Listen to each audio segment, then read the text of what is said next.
प्रणाम सब गोटा के। हम डॉली मिश्रा एकटा जितिया पावन के गीत गबै छी।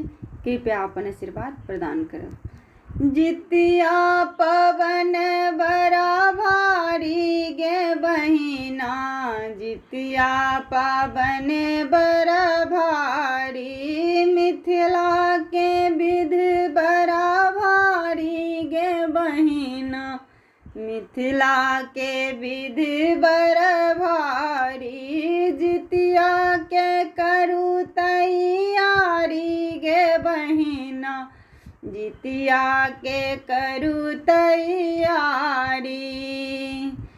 सतमी तिथि के मरुआ रोटी, सतमी तिथि के मरुआ रोटी, मरुआ रोटी चिकना पोठी, मरुआ रोटी चिकना पोठी। खेलनी सब अही बाती गे बहिना, जितिया पावन बड़ा भारी, जितिया के करू तैयारी गे बहिना, जितिया पावन बड़ भारी।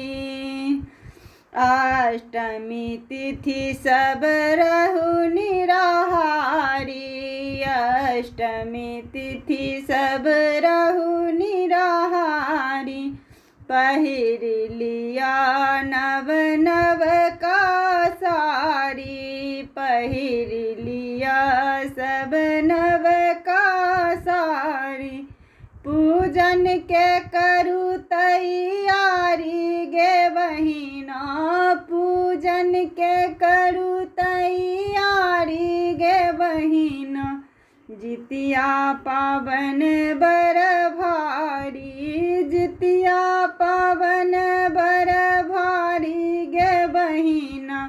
चलू ने करू तैयारी, मिथिला के विध बड़ भारी गे बहिना, चलू करब तैयारी।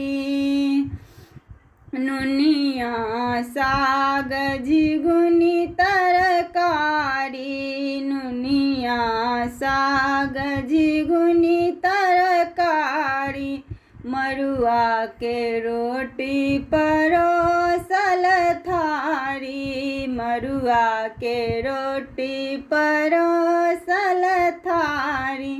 जितिया के करू तैयारी गे बहिना, जितिया पावन बड़ भारी।